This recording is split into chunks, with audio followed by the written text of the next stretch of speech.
Yo, what up guys? Welcome back to another video. And in this video, I'm going to talk about my 5 kind of key tips that I use when I'm filming a cinematic montage and the shots that I want to get.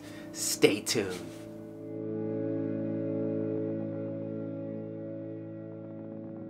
Well, welcome back guys. If you're new to this channel, I predominantly do most of my videos using my Samsung Galaxy S7 Edge. So if you're interested in filming with your phone, you might want to consider smashing that subscribe button. Anyways, let's get to the video.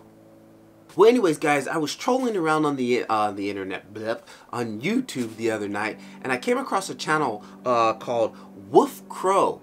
And his channel predominantly, he breaks down a lot of techniques that cinematographers, you know, from Steven Spielberg to other many famous cinematographers, and he breaks down their techniques and, you know, the lenses they use and shot angles and just the overall concept. So I was quite fascinated with his page, and I kind of like ended up binge watching a whole playlist and didn't get any videos done because I was sitting there watching his videos, again distracted by YouTube. But what I did find out was a very cool checklist that he has. He has like this 10 shots rule that he kind of uses.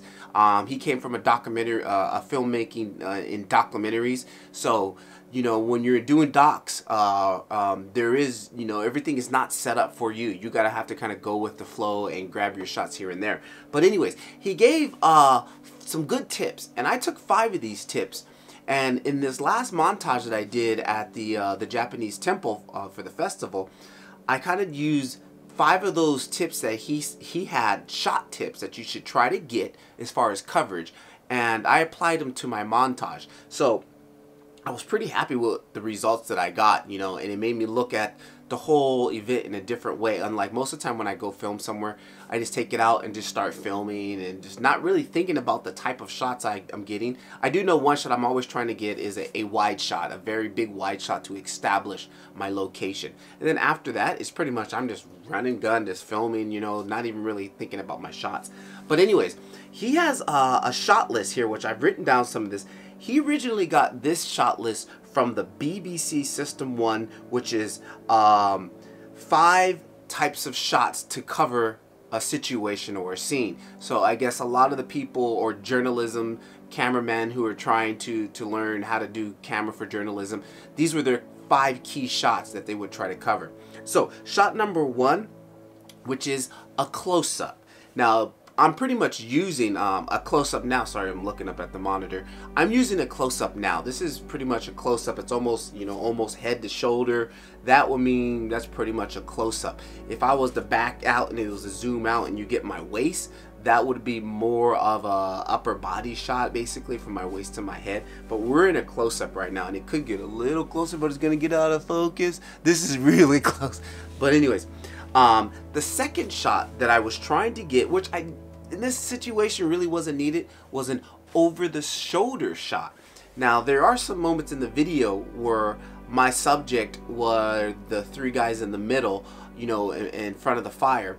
Now, I can't just walk up and start filming over their shoulder, so I kind of, you know, had to sneak in and get my version of an over-the-shoulder shot. But if you were doing like a documentary and you had more control of the subject, you know, getting an over-the-shoulder shot where you're filming from back here and looking down at what they're doing. And another tip is, if they're doing something, you basically want to have their hands as your subject or your point of interest when you're filming.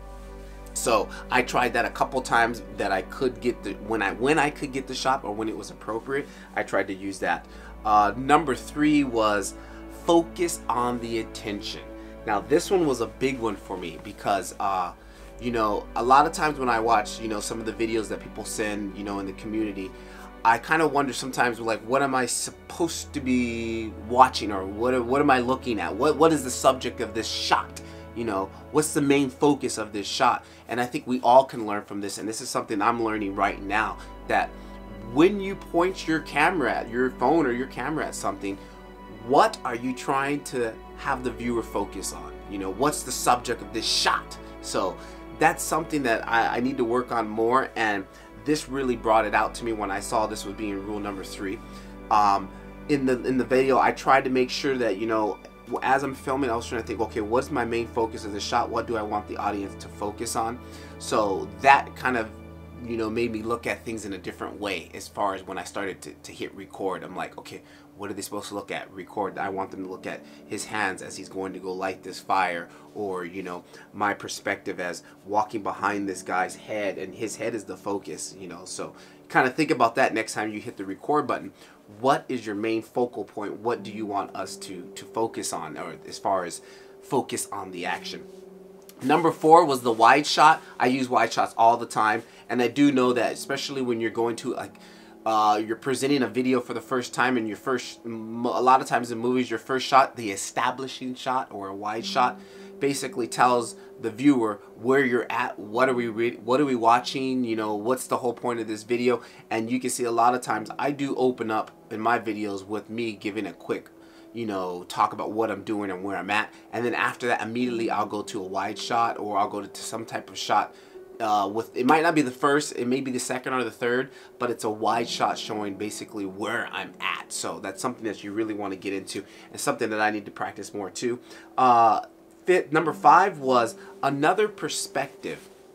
Now, most of the time when we film, we always film at eye level. You know, we hold our cameras here, we have our cameras here, but try to get a shot from a different perspective. You know, maybe get it from your chest, maybe get it low. You know, sometimes I've even gotten on my knees to get a shot, because how often does an adult get down on their knees and view things from that perspective? So that just gives you a different type of shot angle.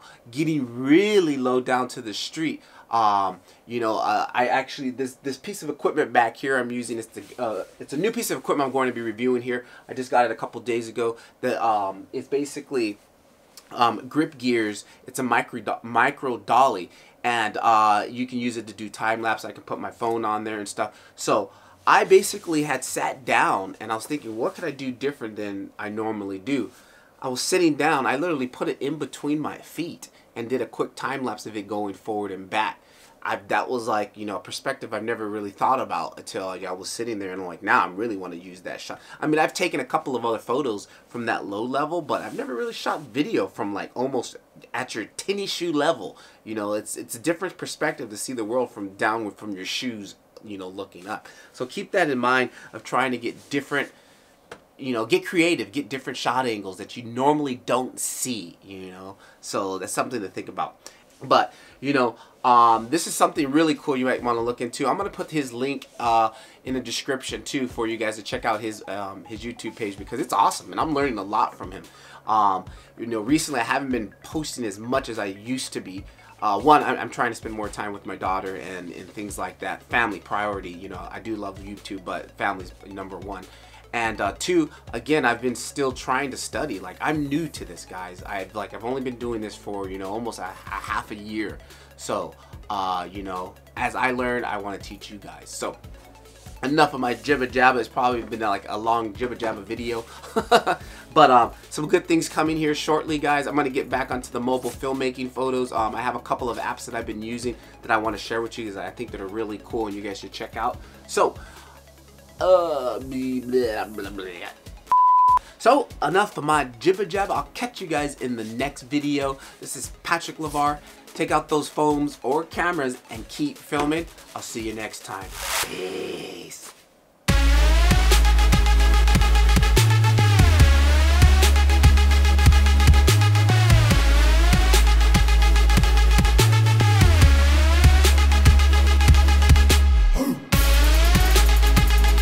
What up, guys? Thanks for watching my video.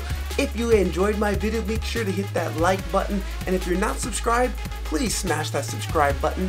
I'll catch you guys. Oh, whoa, whoa, whoa. And don't forget all the social media crap on top. I'll catch you guys in the next video. Keep filming. Peace. Hey, did you hit the like button? Like button?